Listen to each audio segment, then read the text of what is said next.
Hi, everybody. This is Mark Ryan. I've got an interview for you today that I think you're going to really enjoy.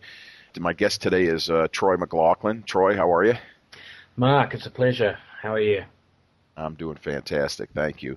Let me give you a little background about Troy and how I found him, and then I'm going to let Troy speak for himself a little bit.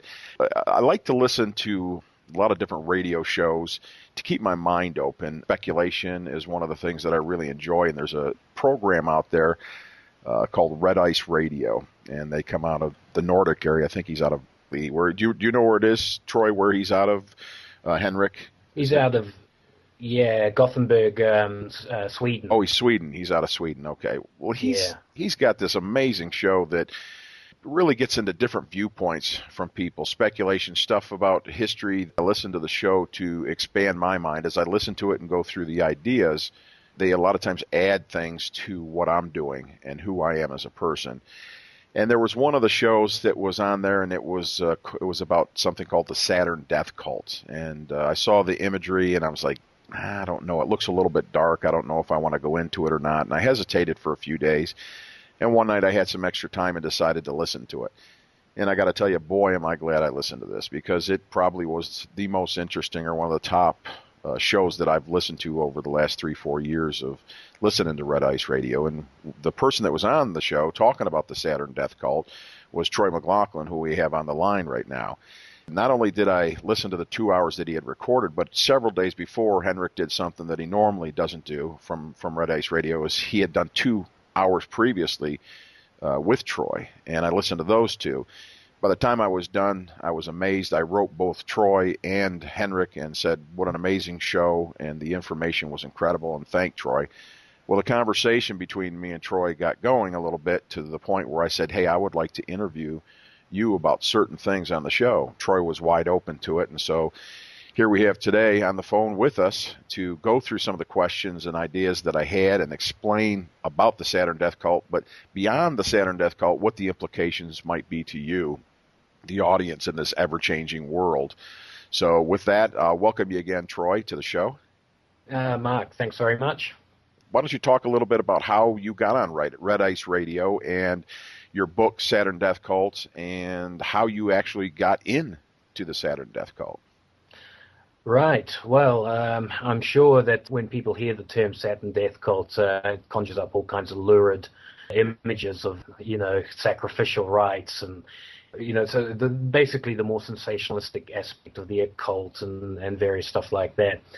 Essentially, Saturn death cult is an investigation that I undertook in the middle of last year, a kind of gathering of all the information that I had absorbed over many years.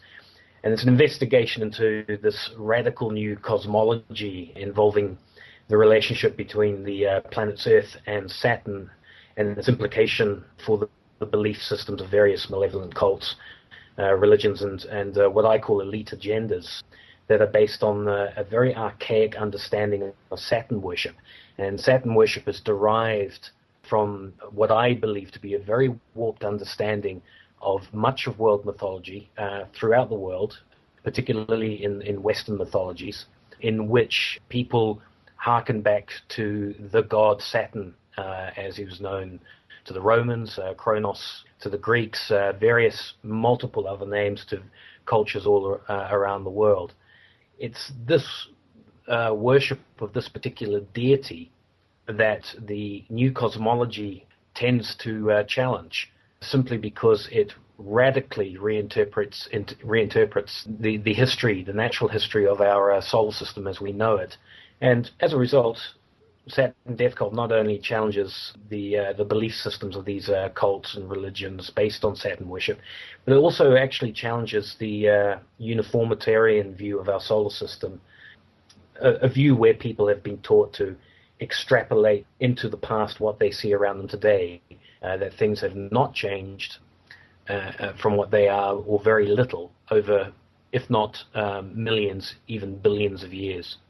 Okay, so the cults or the underground ideas of it. When I think about religion today, you hear, you've got Christianity and Muslim and Judaic and Hindu. You hear different religions, and they're out there. They're out there in the open. And the information that I've heard in the past about some of these cults, they're hidden. They don't want to be known, but yet I don't understand that reasoning. I guess what I've listened to about these different cults has had different twists on it, and I never could make sense of it. But listening to you, it kind of was an overview that put it all into perspective. Can you talk a little bit about why they like to keep secret, and what is the overall perspective of this? Well, the overall perspective that creates what I call the Saturn death cult culture, and this is what I would need people to understand. I'm writing about a culture that promotes these occults, these death-based religions, and so on. Really, it's fundamentally based, these beliefs, on the supposed existence of an ancient golden age that was lost to humanity. And as a result of losing that golden age, there seems to have been a desire for certain groups of people to manipulate human history, the ebb and flow of peoples and nations, in order to re-enter a new golden age. In other words, provoke and create a new golden age where a selected elite would have the right to rule in the way that those who lived under the god Saturn, who is identified with the previous golden age, ruled during that time. So it's basically a story of the fall of a golden age and the efforts of certain groups and people to create a new golden age in their image, based on what they feel are the secrets that have come out of the original golden age. Does that make sense? It does make sense, and I want to go a little deeper into listening to your conversations on other interviews. I get the Golden Age to be something equivalent to the Garden of Eden in the Bible. Is that correct? Yes, that's correct. That's probably when I wrote Saturn Death Cult, I purposefully chose to focus in on what people would often refer to as Judeo-Christianity, or basically the Western traditions in mythology, esoteric, and so on, as opposed to, let's say, probably the longest lived tradition would be China and so on. I am of Western origin, so it makes more sense for me to focus on that which I've grown up with, rather than try to interpret a lot of the Chinese or even Mesoamerican cultures as such. And the alluding to the Garden of Eden is probably the most famous example in the Western Judeo tradition of a golden age and the end of a golden age. Yeah, I think for reference point, to keep the audience on one paradigm that they can all understand and talk with, why don't we go ahead and use that paradigm? Now, from the Garden of Eden aspect of it, or the Golden Age, we can use that interchangeably. It sounds like what you're saying is that they're trying to create is their version of a golden age, but it isn't really the golden age, because the golden age that they were used to, everybody basically had everything, or was like the kings and the queens. But this new golden age seems like it's specifically designed for them and not for everybody. Am I correct in this assumption? Yes, in the where the death aspect in the title Saturn Death Cult comes into is this idea that the means by which to trigger a new golden age, which really just in modern terminology indicates a transformation of the human species in what some people refer to as the next evolutionary step and so on.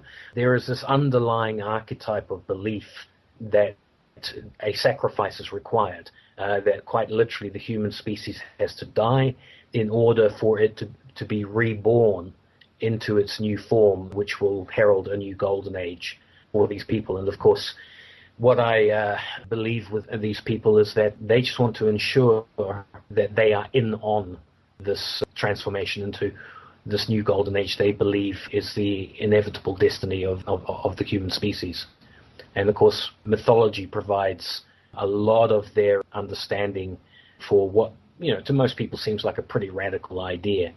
But essentially, the death sacrifice into a new golden age of the human species is fundamental to this desire to not only create but trigger, probably a better way to describe it, the environment for the emergence of a new golden age.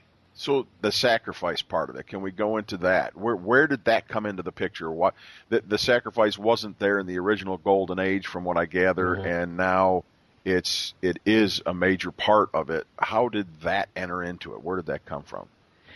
This is fundamentally based on what I've referred to before, the warped interpretations of mythology. It goes back to understanding the storyline that has come down to us in mythology relating to the god Saturn, the father god of all the gods, his relationship to those that he brought into existence, other gods, so on, and then his ultimate demise from that position, and the role that other gods play in the death of Saturn as the father god, and the roles that humans even play. Classic example is Clash of the Titans, Theseus and the Minotaur. These kinds of stories that have been popularized show these very complex relationship between this deity and those that this deity supposedly created. Where the death of the human species becomes part of the equation, of course, is that for Saturn to be reborn, there basically is that very sinister concept of Saturn eating his children to ensure that they are not around to actually knock him off his throne, as was prophesied according to mythology. So it's complex, and every cult has its own version of it. Every understanding based on Saturn worship has its own version on it. But basically, in order for Saturn to return, or an age dominated by Saturn to return, those that brought about the end of Saturn's reign have to leave the stage, so to speak. So the end of Saturn's stage, that would be the human species? It would be that large percentage of the human species that have not been selected to rule with Saturn, if you know what I mean. Those that have not been initiated into the Saturnian secrets and so on. Those who are demarked as not being worthy. Yeah, no, it seems like there's a paradox there, because if they're in it, they will be of the Saturn, but if they're not, then they're in for demise, or the end of the species. They're part of the species that will be gone. Who will then serve the people that are left that are part of the Saturn death cults?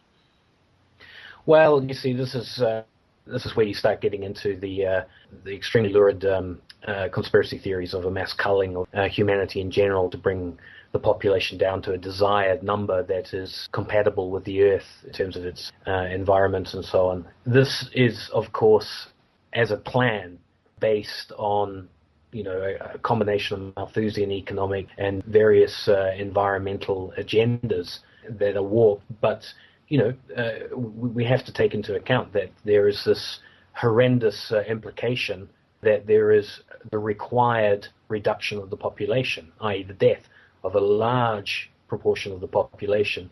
And this is where we get back into the justification in the usage of Saturn worship for these people to come to such a decision. They basically believe they have a justification to rule in the name of Saturn, and thereby to make decisions on behalf of Saturn, even though some of them believe Saturn is gone. His resurrection is basically through the emergence of their authority to rule. And so subsequently we get a scenario where the ruling elite will maintain a lesser human population that fits in with their ideas of environmental balance. All right, so this is kind of where I have a little bit of trouble with it, and I think that I'm hoping you could help me with this aspect of it. If I'm looking out of my backyard and I've got some really big cedars back there, probably 150, 180 feet, and if I decided to form a cult based on those trees and come up with a story, I might get people to believe it, but over a period of time, if there's nothing to it, it's probably going to fall away like so many other, myths or religions have. But these are smart people. These are intellectual people, arguably running the world at this point at the tops of corporations, not stupid people. There's got to be something that keeps them believing this besides the social structure of it or the social proof of it. Is there some other power coming in? Is there really something to this, or is it just they're so wrapped up in the culture of it that it's more a biological thing than it is a spiritual thing, or is there a combination of both biological and spiritual? I would suggest that there is a combination, as you described, but where one of the great criticisms of conspiracy theories is this idea of something maintained not over generations but millennia, supposedly to bring about the demise of the human population for the advantage of a small elite. And the story behind this criticism is, why don't they just get on with it and trigger the event and deal with it? They seem to have this monolithic power to do so. Exactly, so why don't they get on with it and deal with it?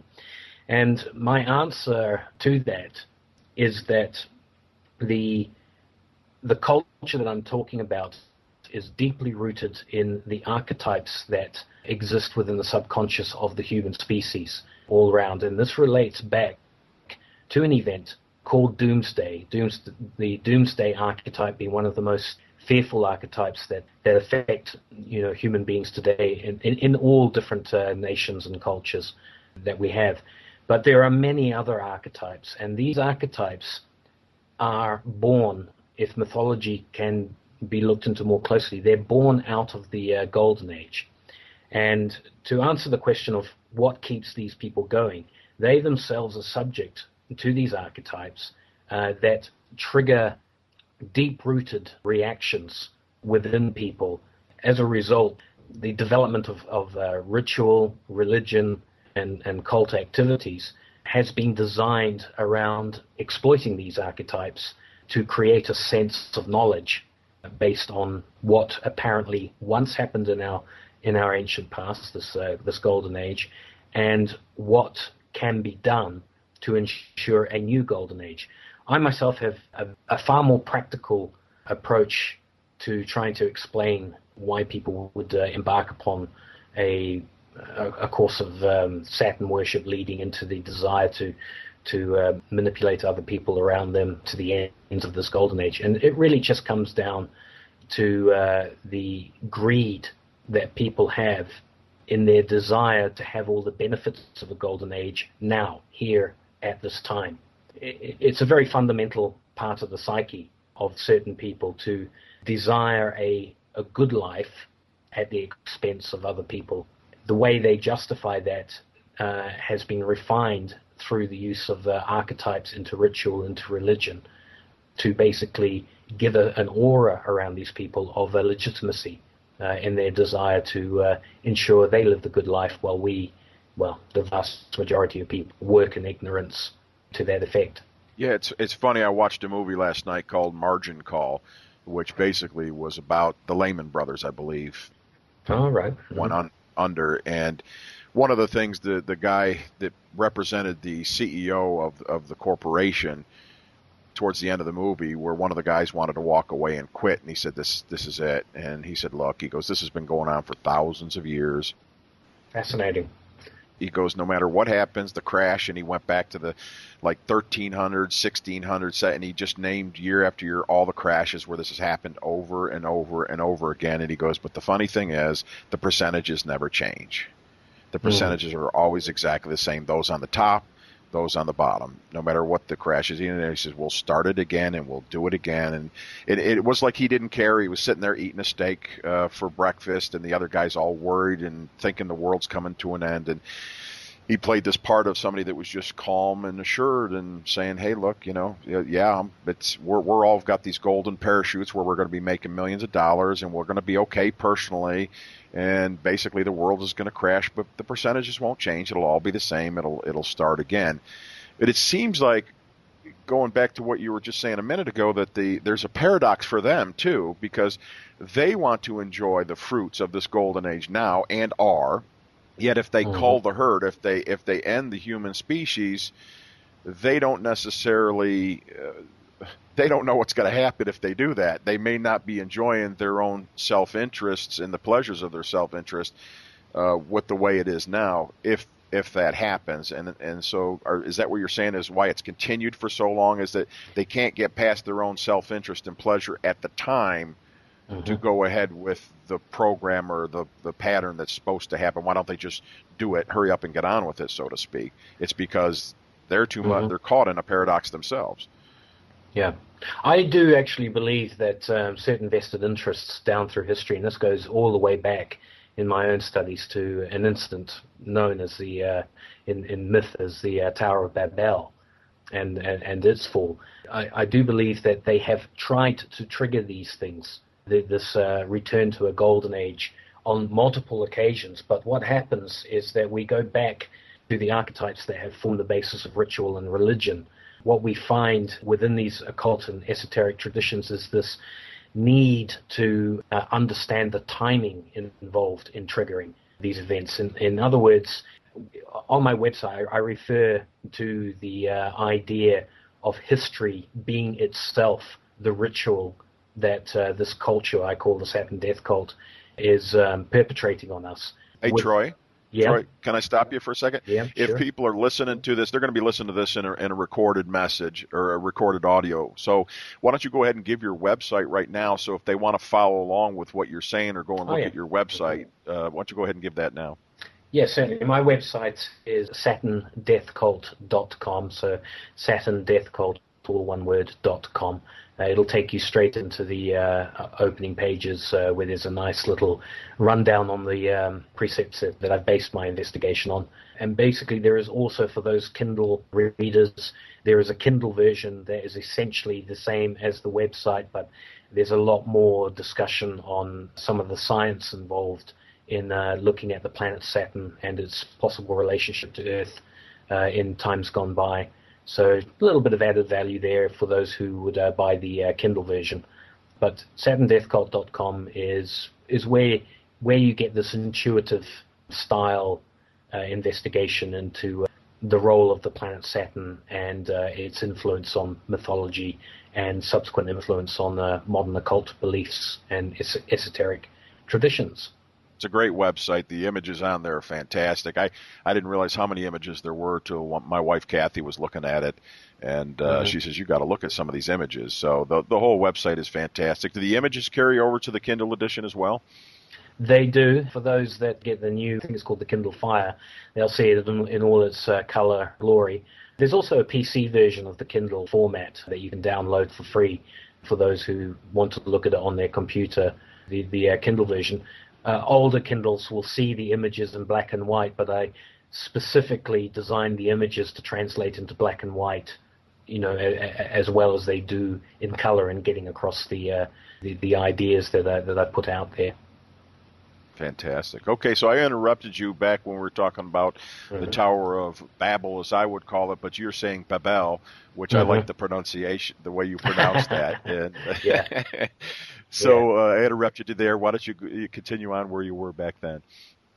Okay, I think we were sort of just simply discussing that while we have these triggered events, these man-made cataclysms in our most recent history, and by that I mean over the last 2.5 to 3,000 years of human recorded history, those cataclysms that the character in that film you saw was talking about, the underlying objective for people within the esoteric traditions, even those who are involved in the financial manipulation and the geopolitical manipulation and so on, is that they understand that, or believe they understand, that what mythology tells them is that humanity has to undergo a giant ritual of its own, the thing that we call the ebb and flow of human history, and that this ritual has to be gotten right. You have to have all your ducks lined up in order to trigger the final, destiny of humanity. And as I alluded to before, that destiny is the next evolutionary step. On the website, I even go so far as to discuss some of the implications of the work of Stanley Kubrick, the great filmmaker, and how he may have, in his own works, been subtly trying to expose to us that there is an underlying occult push, belief in the idea that the correct ritual over time will bring about a transformation, so that you get a transhumanized species, and we will enter into a new golden age, defined in Kubrick's language as the Star Child. So, yeah, that to me basically explains why there is a longevity to this. It isn't an understanding that goes way beyond quarters, economic quarters, or cycles, or even nation cycles, to the idea that humanity itself is the ritual relating to the trigger for a new golden age. I want to go back to Kubrick in a second, but what you were saying is about the new golden age that's there. It seems like what you're saying to me then is that they have, in whether it's superstition or part of the religion, or they're dedicated to the archetype of that these rituals that they have that they're involved in can't just be willy-nilly on any date at this time. They have to have some kind of not only earthly lineup of time and history, but also lined up in the stars. Is that correct as well?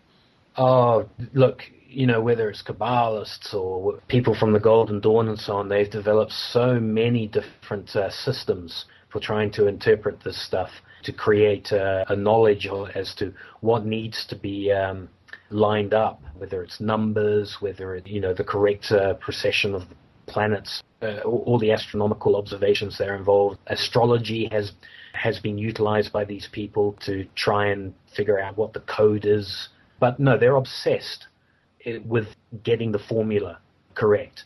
And unfortunately, what I'm arguing in Saturn Death Cult is that this whole approach to manipulating human history is based on an extremely false premise in the first place, in that mythology can be explained in very natural terms for events that happened in the human past, but that the subsequent development of this culture of ritual, this Saturn Death culture, is based on this rotten foundation, and it just keeps getting added to as people extrapolate on their mathematical formulas, their ritual formulas and such, in this effort to find the right trigger.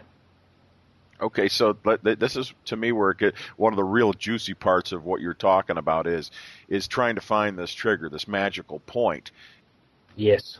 When I'm doing therapy with people, we have a problem state, we have an outcome state, we have evidence that we're going to get to the outcome state. What is your evidence that we've gotten to this place where you're satisfied this is where you want to be? Do they have an outcome strategy? How will they know? Or do they not know? Is it just a guesswork throughout history? Or is there a place where they'll say, we know we have the code because of X? All right.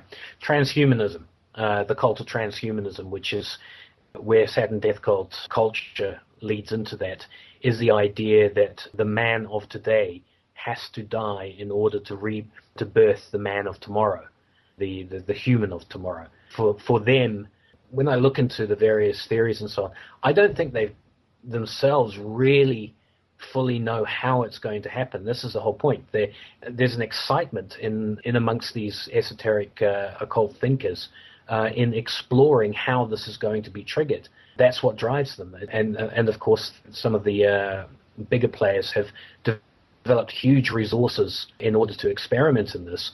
But the idea of an example out there would be, are we heading towards a genetically manipulated human species to create a Superman sort of concept? We've seen throughout the 20th century, we've seen various crackpot scientific ideas on this. The Nazis come to mind in a big way. Various ideas about how to create a better human. This basically ties in very much with certain religions' ideas of immortal life, certain metaphysical ideas of immortal life. The Fountain of Youth, the Philosopher's Stone, yes, right. All these kinds of ideas. But for them, the evidence of, to put it bluntly, the evidence that the ends have justified the means would be the emergence of a new human. They haven't presented one to us yet. I don't believe that those at the top of the various occult groups, the various affiliated groups that support this view of humanity, I don't believe they've actually have such a person in existence. But that's what they're working towards. Ah, that's very interesting. So they're working towards this human, and then once they have it, and they're pretty sure that it's perfected at that point, that's okay to call the herd because now they've integrated the new human that can start. So it's gonna be Yeah. a complete cutoff almost of Mm. the old and the beginning of a new. Yeah, so the more benign interpretation that you get within this idea on their side is that basically humans as we know them become obsolete, are bred out of existence. And some of them allude to, whatever happened to the Neanderthals and so on like that, then we the Homo sapiens and the next step onwards and so on. But of course there is a very, very malevolent and sinister train of thought that says actual death of the species has to take place in such a way as to purify the remainder so that this transformation can take place. And of course, I come back to the idea that many of them are attempting to formulate the correct ritual over time that brings us about. I believe that they've tried triggering this kind of stuff over many, many times in history, and that's what your character was referring to. It happens many, many times, these human catastrophes and so on. But as we march on and as science gets more and more advanced, the potential for perversion of science becomes more and more advanced, and I think that's where they think they are heading. Well, 2 points that I'd like to go into at this point. Number one is the psychology of what's happening. Because what I bump up against personally as I listen to you or a lot of the stuff with Henrik, and I like bumping up against this because I'm challenging my own model of reality. Whether whether what it's past it is true or not isn't really the question. It's what data, this is what I do personally, what data can I personally get that might expand on my own reality that is useful to me. And one of the things that happens is as I listen to these different things, and I know your history is impeccable on that. That was one thing Kathy said to me. She says, his history is really, really good. He knows his history. Can it really be? It's like, this can't be true. This is just too big. But yet it's not about whether I believe it or not. It's look at your history, study it, get the data for yourself, and does it plug in?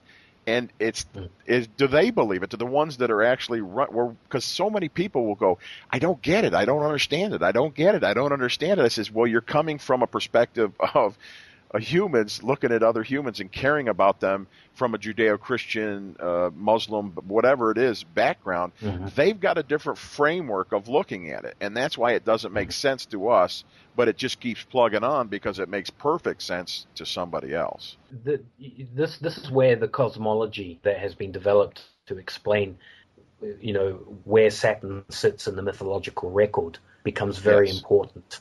Because without an understanding of a new cosmology, to be perfectly honest, mythology is a madhouse. It makes no sense whatsoever. It's become such where the average human, when told about mythology, thinks they're being told about a form of fiction that was created in ancient times, for entertainment purposes almost, but somehow ended up in various ancient religions that have no relevance to today and so on. So, for people to look at what I'm suggesting here, I get asked that question quite a lot that you referred to. Do they even know? Do they know this version of history that you're putting up and suggesting as a solution to a lot of what we see? And the only way I can answer that is that I do not believe that they know the cosmology that I've spoken of and so on, but I do believe that at very, very deep levels of certain occult groups, and I am not talking Masons, I'm not even talking Jesuits or all the the usual suspects in the conspiracy pantheon and so on. I'm talking about groups of people who have been fingered by conspiracy theorists, but play a very different role to the stereotype of the berobed priest, practicing rituals on an altar and so on like that. And for me, the important thing is to look, the fingerprints of this Saturn death cult culture that I allude to is very much centered on the financial system, simply because the financial system and its manipulation is the best way to ensure a golden age for those that live today based on other people doing all the work. Does that make sense to you? Oh, that makes perfect sense. That, yeah, I go back to the movie as you were telling me that. I go back to that and say, really, what is the what is the most powerful form of slavery or induction or getting people, everybody on earth? I always would say, the way America's going on its belief systems, the only thing that's holding it together is the financial system. If the financial system wasn't Absolutely. there is no enough congruent beliefs that would hold this country together. There would probably be some kind of civil war or multiple civil wars going on in different states.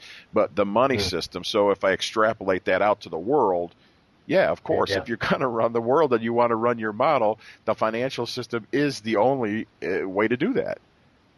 Well, yes, a corrupted form of the financial system becomes the mechanism by which, the way I put it like this, Mark, is if I were to say to you, two of us were to meet in an open field, and I said, you're going to do all the work that I need done to you, you're likely to say, and who says?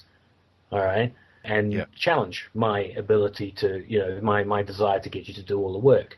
Now, when people go into a deeper understanding of the financial system and how it works, we understand that really money is simply a claim on people's productive output. It's a measure of the work that they have done.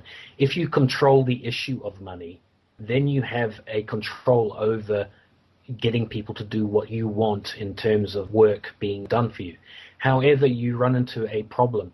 How do you claim legitimacy in having the monopoly on issuing money, when you approach other individuals? In other words, if I came up to you in the same scenario we talked before and I said, listen, I'm going to issue this, it's called money, and I'm going to give it to you, and in return you are going to do all this work. You are still going to question, says who? Yes. How do you come by that? And this is where I believe that without getting into the details of how a monetary system can be manipulated, and the quick answer to that, of course, is by issuing it as a debt, these people who have, down through history, claimed this monopoly of issuing money for themselves need to legitimize that claim to be able to do that. And that's where we get into the whole idea of where Saturn worship plays such a vital role in this culture that they have built up, because they appeal to the deep-rooted archetypes that come out of the time in history or in mythology that we call the Golden Age. These archetypes are the things that at a deep psychological level, somebody presenting them to us takes on an aura of legitimacy, a right to rule, so to speak. And subsequently, it's no coincidence that the world's reserve currency, the US dollar, is saturated in Saturnian symbols. It appeals to these deep-rooted archetypes that go back to Doomsday, the preceding Golden Age, and the Eye of God that brought all of that about. So, yeah, it's really it's really an exercise in conning people into believing you have the authority to do something. And then once you have that authority, you can then perpetrate this con job of a money system that keeps popping up throughout history and eventually always implodes under its own debt. Yes. And we are in one of those cycles right now, possibly one of the worst ever. And can we get into that? I want to take a quick break, and then let's go ahead and get right into the psychology of it and the history of it and the dynamics of it, if that's okay with you. Yes, absolutely.